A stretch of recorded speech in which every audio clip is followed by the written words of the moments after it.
Pertanyaan pertama, Assalamualaikum warahmatullahi wabarakatuh. Barakallahu fiik wa fika barakallah. Ustadz, apa syaitan bisa membunuh manusia? Jazakallah khair. Kalau masalah syaitan membunuh manusia, Allahu alam belum pernah ada dalil masalah itu. Belum pernah ada dalil. Tapi syaitan bisa menunggangi beberapa hal yang menjadi penyebab manusia celaka. Seperti contoh hadis Bukhari, pernah ada seorang sahabat menangkap seekor tikus, kemudian tikus tersebut dia bawa di hadapan Nabi SAW. Dibawa di hadapan Nabi SAW. Sahabatnya berkata, ya Rasulullah, saya apain tikus nih? Dan dari sini dah keluar nanti hadis bolehnya membunuh seekor tikus. Kata Nabi SAW, ini adalah fasiqah, fuwaisiqah, binatang yang buruk. Kalian harus bisa, kalian boleh membunuhnya. Kemudian pada saat tikus tersebut diletakkan di tanah, ternyata ada seperti lilin kalau kita sekarang dekat sejadah Nabi SAW, dekat sejadah Nabi SAW. Lalu disentuh oleh tikus tersebut, kemudian lilin itu jatuh dan membakar sejadah beliau. Kata Nabi SAW, kalau kalian membiarkan tikus ini di rumah-rumah kalian tanpa kalian padamkan api-api di rumah kalian, kalau kita lampu ya, kalau zaman dulu obor, maka syaitan akan menunggangi tikus-tikus ini sehingga terjadilah kebakaran di rumah kalian sebagaimana terjadi kebakaran atau terbakarnya sejadah ini. Jadi dari hadis ini kita ambil pelajaran, syaitan tidak bisa membunuh secara langsung. Karena kalau syaitan bunuh secara langsung mungkin tidak ada yang hidup di antara kita. Dia akan berusaha membunuh kita, tapi tidak. Dan kalimat yang kita ucapkan, a'udzu billahi minasyaitonir rajim, memang kita diminta, dituntun dalam agama untuk tidak perlu melawan syaitan, nggak usah. Itu bukan saingan kita, nggak usah dilawan. Saingan kita manusia yang kafir itu. Tapi kalau syaitan itu nggak ada tingkatannya di mata manusia, nggak ada sama sekali. Bukan kita yang lawan, nggak usah, nggak perlu, gitu kan? Jadi kata Nabi SAW, jangan kalian mencaci maki syaitan, nggak usah. Marah-marah sama syaitan, nggak perlu, nggak usah. Cukup bacalah isti'adzah. A'udzu billahi, saya menjauhkan diri, ya berlindung atas nama Allah, minasyaiton, dari syaitan. Apa lanjutannya? Ar-rajim. Kata-kata rajim, tahu rajam ya? Kalau orang zina dirajam, dilemparin batu, ar-rajim artinya yang dilempar oleh anak panah api oleh malaikat. Kata para ulama, makna a'udzubillahi minasyaitonir rajim setiap kali dibaca, malaikat Allah utus, bukan manusia. Kita nggak usah repot-repot lawan syaitan. Allah utus malaikat mengejar syaitan tersebut dan membunuhnya. Spontan pada saat itu. Walaupun akan ada syaitan-syaitan lain yang datang menggoda manusia, tapi seperti itu. Jadi tidak ada dalil khusus yang mengatakan syaitan bisa membunuh manusia, tapi mungkin menggunakan fasilitas. Misal dia buat seseorang manusia marah dengan kita, kemudian berkelahi, orang itu yang menusuk, syaitan jadi penyebabnya. Tapi syaitan tidak akan pernah bisa mampu untuk menyakiti manusia sebagaimana banyak digambarkan oleh orang-orang. Baik, saya berharap pertanyaan sesuai dengan bahasannya. Jadi jangan lagi ditanya masalah kerja di bank konvensional, masalah asuransi, ini tidak nyambung, gitu kan? Jadi kita bicara masalah tanda-tanda hari kiamat, bagaimana dibangkitkan pada hari kiamat di mahsyar. Jadi saya harap seperti itu. Ustaz, apakah saya termasuk golongan orang munafik bila saya masih merokok? Meski saya apa ini?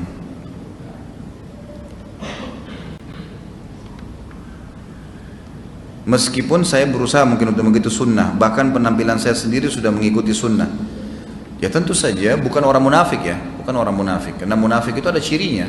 Orang yang suka berbicara bohong, orang berjanji memungkiri janjinya, orang yang dikasih amanah berkhianat, orang yang berdebat atau memperebutkan sesuatu lalu dia curang. Kata Nabi SAW ada 4 hal pada seseorang, kalau ada pastikan dia munafik yang tulen sampai dia taubat. Kalau dia berbicara dia bohong, kalau diberikan amanah dia berkhianat, kalau dia berjanji dia pungkiri, dan kalau dia berdebat dia curang, gitu kan? Jadi seperti itu. Kalau orang melakukan sunnah-sunnah Nabi SAW, sudah mulai menjalankan agama, tapi masih ada pelanggaran agama, maka dinamakan dia orang fasik, bukan orang munafik. Fasik adalah istilah bagi seorang muslim yang masih bermaksiat kepada Allah Subhanahu Wa Taala. Dan tentu saja teman-teman sekalian, syaitan ini musuh. Ya.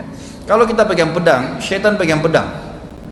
Lalu kemudian kita tidak menangkis apapun yang dibisikkan, yang diserang oleh dia, bisikannya ayo gini, ayo gitu, ayo gini, kita nggak tangkis itu dengan a'udzubillahi minasyaitonirrajim. Tidak juga menyerang itu dengan kita melakukan ibadah. Dia tahan kita ibadah, kita tetap ibadah. Sama saya kita menyerang, dia sibuk dengan mempertahankan supaya ibadah itu berkurang pahalanya. Kalau kita lakukan itu, kita diapain sama syaitan? Akan dibunuh. Musuh tidak mungkin, kalau didapat celah di dada kita nggak mungkin cuma dicuil, ditusuk, diobrak-abrik, dan dia tidak mau luka yang sudah ada itu, boroknya itu bisa sembuh. Artinya apa? Kalau dosa yang pernah kita lakukan dan syaitan sudah jadikan itu sebagai pegangan, perlu garis bawah ya, syaitan ini mau kita berbuat dosa, Bapak Ibu sekalian, itu yang rutin. Jam 8 pagi nonton gosip, ya gosip terus sampai mati. Dia tidak mau kita berhenti. Kalau kita mau alihkan, dia bukan berusaha menggoda, dan itu ditarik dalam semua kegiatan. Sama teman-teman yang masih kena fitnah dengan rokok, mungkin mereka kadang-kadang diwaswas oleh syaitan mengatakan nggak ada dalilnya kok kalau rokok itu haram, misal, gitu kan? Masa merokok saja nggak boleh, masa begini, masa begitu, waswas syaitan. Saya tanya teman-teman sekalian, dan bukan saya tanya, saya coba sampaikan kisah. Seorang syekh di Saudi, saya nggak tahu pernah saya sampaikan atau tidak, tapi anggap kalau sudah kita review kembali. Di Saudi bertemu dengan seorang guru SMP. Guru SMP ini masih merokok dan dia faham agama, mengajar agama di sekolah, tapi dia masih merokok. Mungkin seperti kasus akh yang bertanya. Kasusnya adalah pada saat itu dia bilang, "Syekh, kenapa rokok diharamkan? Mana dalilnya?" Kata syekhnya, firman Allah Subhanahu wa taala yang Allah mengatakan Allah menghalalkan thayyibat wa yuharrimu alaikumul khaba'ith, dan Allah mengharamkan khaba'ith, hal-hal yang buruk. Kata dia apa? Tapi saya tidak lihat rokok itu khabith, rokok itu buruk, gitu kan? Kata syekhnya, baiklah, kalau kau tidak anggap itu buruk, bagaimana keadaanmu kalau seandainya kau pulang ke rumah, kemudian kamu temukan anak kamu sedang merokok, apa kau akan biarkan dia merokok? Dia bilang tidak. Kalau istri kamu pulang dia merokok, kau akan biarkan merokok? Dia bilang tidak. Kenapa kau tidak? Kenapa kau tidak biarkan saja? Kan kau tidak anggap itu buruk, biarin saja. Tiba-tiba orang ini mungkin karena dia berakal, dia tahu, dia keluarkan batang rokoknya, dipatahin sampai dia mengatakan, "Syekh, mulai hari ini saya akan tinggalkan." Karena dia tahu sendiri secara akal itu adalah keburukan. Syaitan menanamkan was-was dalam diri kita untuk meninggalkan sebuah perbuatan buruk, gitu kan? Jadi kita harus melawan itu. Ingat, kita butuh kesabaran dalam 3 hal. Sabar dalam mengerjakan perintah Allah, sabar dalam meninggalkan pelanggaran-pelanggaran Allah, dan sabar dalam menghadapi musibah dan cobaan. Memang butuh sabar tuh. Kalau kita mau ibadah, Bapak Ibu mau hadir duduk di majelis ilmu seperti ini 1 jam, 2 jam, itu butuh kesabaran. Pegel kaki, duduk, syaitan masih bisikin bisa itu, bisa ini, tapi kita tetap paksain diri, kita lawan itu, gitu kan? Itu namanya kita sabar. Sama dengan godaan untuk bermaksiat, untuk ini, untuk itu, tapi kita tahan, nggak mau, nggak, saya nggak mau. Ada peluang, ada kesempatan, nggak mau berzina, mau bohong, mau khamar, mau apa, tapi kita tahan. Itu kesabaran juga. Sama halnya sabar. Yang ketiga, masalah dalam musibah. Baik, sebagai penutup ya, saya akan jawab ini walaupun sebenarnya tidak sesuai dengan tema. Apa hukumnya mengikuti asuransi jiwa untuk anak serta asuransi lainnya seperti asuransi pendidikan? Kalau Anda bertanya kepada saya tentang hukum syar'i, saya seorang dai yang masih juga belajar ilmu seperti Anda sekalian akan menjelaskan apa yang saya pahamin. Dan tolong, setiap bertanya kepada siapapun dai atau seorang alim ulama, maka usahakan bertanya untuk mendapatkan ilmu, bukan untuk didebatin.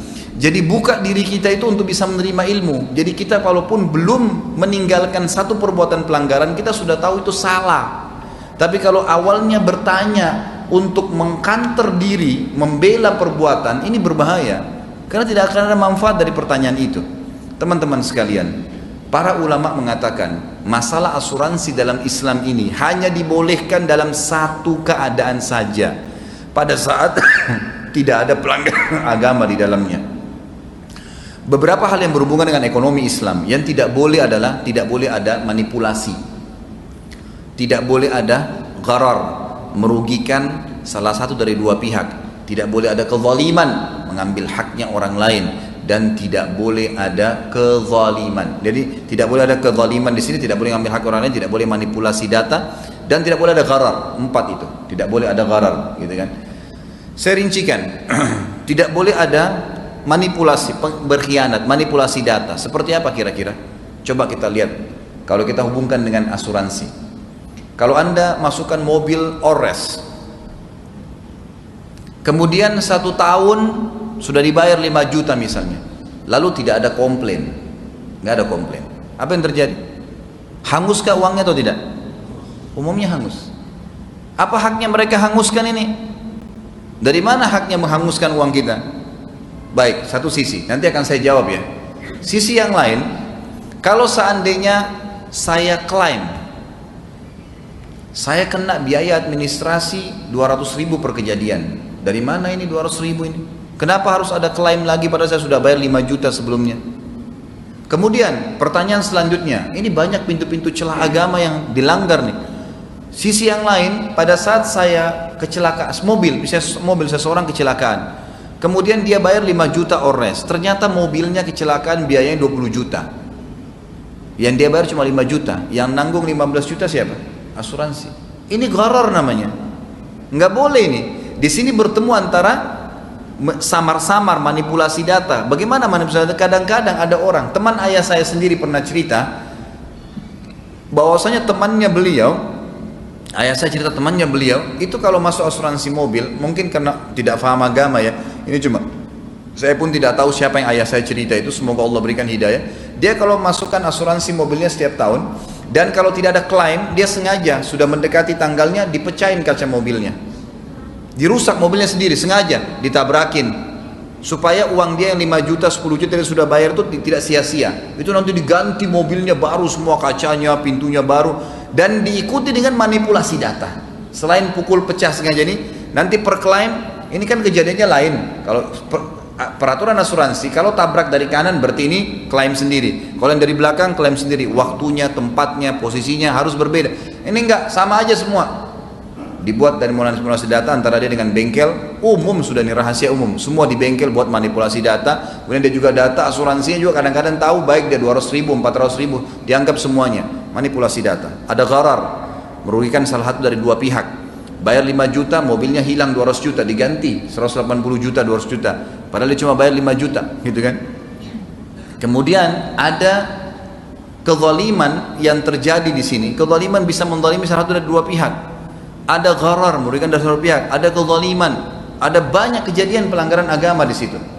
Saya bilang tadi, ulama bilang asuransi cuma dibolehkan dengan satu keadaan, tidak ada gharar, tidak ada kezaliman, tidak ada manipulasi data, gitu kan, dan akan berjalan sesuai dengan hak masing-masing. Misal, saya buka perusahaan asuransi, kemudian ada orang yang mengklaim masukkan mobilnya ores, bayar 5 juta, kecelakaanlah dia, mobilnya misalnya, setelah dicek, saya tunjukkan bengkel, silakan ke bengkel sana, Anda klaim ke sana, diklaim ke sana, ternyata biaya mobilnya 2,5 juta.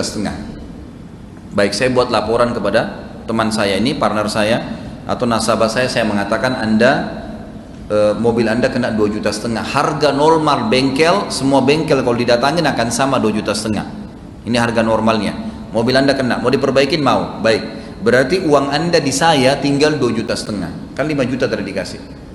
Ternyata 3 bulan kemudian dia tabrakan lagi. Biayanya 3 juta. Uang sama saya tinggal 2,5 juta. Maka kalau dia klaim lagi, saya suruh lagi ke sana, ternyata 3 juta biayanya. Saya akan bilang, uang Anda tinggal 2,5 juta sama saya, Anda harus tambah 500.000. Ditambah 500.000 sama dia baru bisa diperbaikin di bengkel. Nggak bisa kalau saya yang bayar 500.000-nya. Lalu pertanyaannya, Ustadz, kalau gitu untungnya apa orang buka perusahaan asuransi? Ya untungnya dia bisa kerjasama sama bengkel karena konsumennya banyak, maka dapat diskon dari harga normal, itu bisa didapatkan. Tapi kalau seperti yang umumnya sekarang terjadi, Allahu a'lam, umumnya kata ulama tidak dibolehkan. Mohon maaf teman-teman yang masih bergerak di asuransi. Dan umumnya asuransi ini selalu diiming-iming dengan sesuatu yang menakutkan. Nanti kalau Anda rawat nginap, nanti kalau banjir, nanti kalau begini, tidak ada sesuatu yang terjadi. Dan Anda kalau teliti sekarang, telusurin, perusahaan paling untung dunia perusahaan asuransi, 90% keuntungannya mereka, mengalahkan semua perusahaan yang lain. Karena dari setiap konsumen yang masuk, itu yang klaim terjadi masalah hanya 10%, 90% semuanya sudah. Makanya sekarang asuransi di mana-mana diikutkan, penerbangan ini segala, karena memang mereka menguntungkan dari dua pihak, gitu kan. Allahu alam. Yang saya tahu, kalau Anda bertanya kepada saya katakan tadi, buka mindset Anda, saya mengatakan dalam Islam kalau asuransi yang ada sekarang, baik pendidikan, baik kesehatan, kematian dan segalanya, ini tidak pernah sesuai dengan hukum syar'i yang ada. Kalau asuransi syariah saya nggak tahu, saya belum pernah berkecimpung situ, tapi saya sampaikan kalau tidak ada hal-hal pelanggaran seperti ini, ya saya bilang tidak ada kezaliman, tidak ada ya manipulasi data, tidak ada gharar merugikan satu pihak, tidak ada kezaliman, tidak ada kezaliman, tidak ada manipulasi data, tidak ada gharar dengan satu pihak, gitu kan? Itu insya Allah tidak ada masalah. Apakah dalam Islam diperbolehkan kita berkecimpung dalam berbagai macam asuransi, baik sebagai agen asuransi maupun peserta? Sama saja. Jawaban saya sama. Jawaban saya sama. Kalau saya pribadi, kalau Anda mendapatkan seorang ustadz yang membolehkan, silahkan saja. Kalau saya pribadi, Allahu alam, saya tidak melihat ada celah syar'i di situ, dan sebaiknya Anda berkecimpung dalam bisnis yang umumnya yang memang dibolehkan dalam Islam, yang tidak ada syubhat minimal, tidak ada syubhat. Allahu alam. Mungkin begitu dulu. Kita tutup sampai di sini karena sudah jam 8. Ya.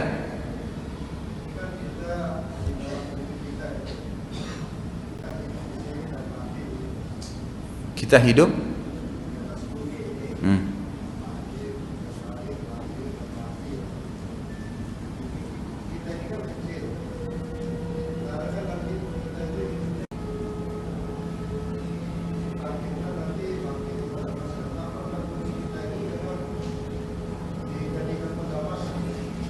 baik, pertanyaan yang bagus Pak. Apakah bumi kita, kesimpulannya adalah pertanyaannya terakhir ya, apakah bumi kita ini akan jadi mahsyar nantinya?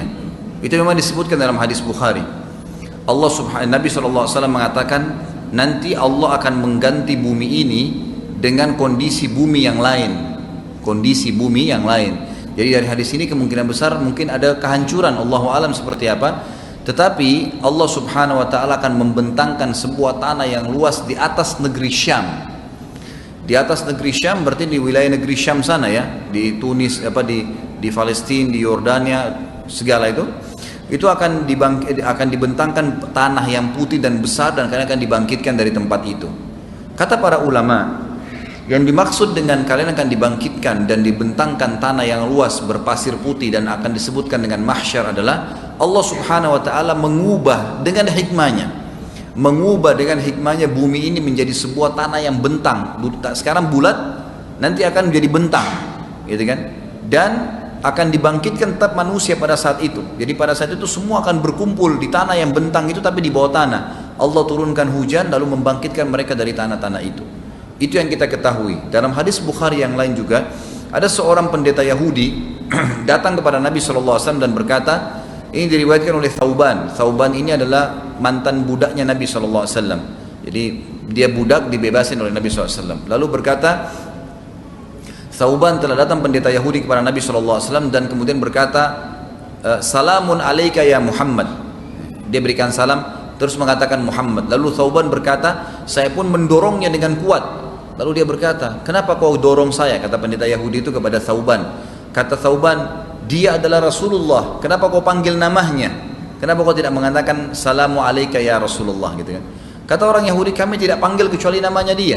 Kata Nabi SAW, iya, nama saya Muhammad dan tidak masalah dia panggil. Kata orang Yahudi ini, saya mau pertanyaan.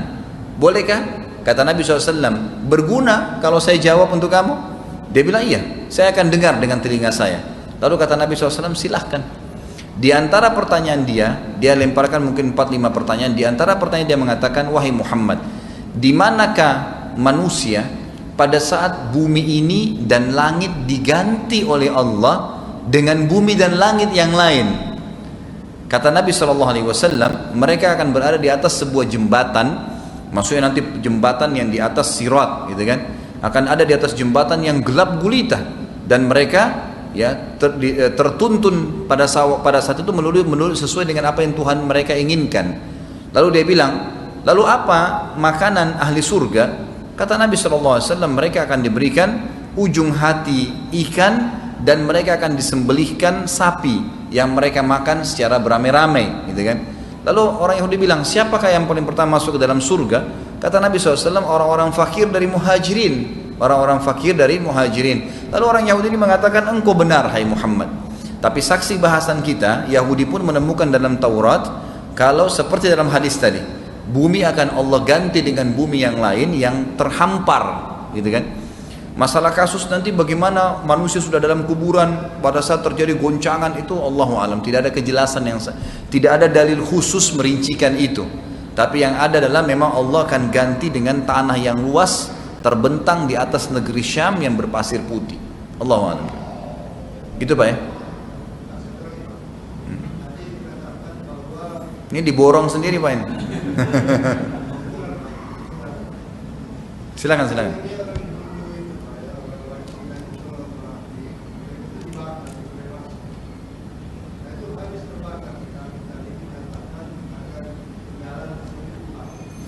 Kenapa Pak? Ada orang dibakar.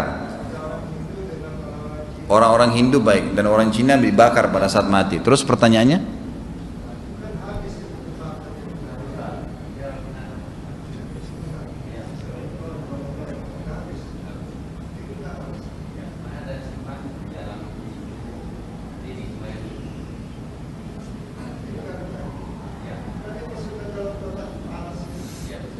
Baik, baik, saya sudah mengerti Pak.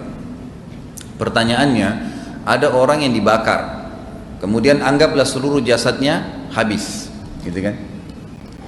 Kira-kira kan tadi dikatakan akan dibangkitkan dari tulang ekor. Seperti apakah? Hadis tadi yang menjelaskan tentang kalian akan dibangkitkan dari tulang ekor kalian. Ini adalah orang yang meninggal normal, dan penyampaian hadis ini secara global, umum, secara global. Seringkali datang dalil menjelaskan apa yang umumnya terjadi. Kalau ada satu dua kejadian yang berbeda, seperti tadi orang dibakar, gitu kan?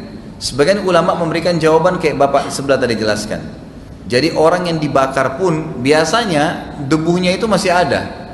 Tidak habis semua, masih ada debu. Debu itu pun ada orang yang kalau kayak orang Hindu di sungai Gangga di India, mereka taruh di sungai itu dan dibiarkan mengalir. Dengan hikmah Allah subhanahu wa ta'ala, serpian seperti itu masih ada secara otomatis, gitu kan? Mau dia dibakar kah, mau dia dimakan sama hewan, kadang-kadang dimakan hewan pun tulang-tulangnya dibiarkan, gitu kan? Jadi dengan hikmah Allah, hadis Nabi SAW tidak bentrok. Secara global orang yang mati normal tetap masuk dalam hadis ini, tapi kalau ada orang yang tiba-tiba berbeda kayak dibakar, itu pun tetap Allah subhanahu wa ta'ala jaga, yang akhirnya dari situ juga Allah akan bangkitkan dia. Sama halnya dengan istilah alam barzah. Alam barzah di kuburan itu adalah sebuah alam, dan jangan kita patok alam barzah itu ada di bawah tanah, gitu kan? Ada di bawah tanah. Kata ulama, alam barzah adalah alam yang Allah ciptakan, yang akan hidup di situ para ruh manusia. Misal ada orang terbakar di atas pesawat, nggak ditemukan satupun sedikit dari potongan badannya untuk dimandikan atau dikuburkan. Di mana sekarang ruhnya? Di alam barzah. Dia akan sampai di barzahnya walaupun jasadnya tidak dimasukkan ke dalam tanah. Ada orang dimakan hewan, ada orang tenggelam di lautan. Dimanapun dia meninggal, maka ruhnya tetap dibawa ke alam barzah. Ruhnya tetap dibawa ke alam barzah dengan hikmah Allah Subhanahu wa taala. Gitu kan? Jadi bukan patokannya harus di bawah tanah, tapi jasad dianjurkan untuk dimasukkan ke dalam tanah. Mereka hidup di alam barzah yang alam sendiri Allah ciptakan. Allahu a'lam. Mohon maaf karena waktu, saya harus tutup sampai di sini. Insya Allah kita akan ketemu lagi di pertemuan akan datang.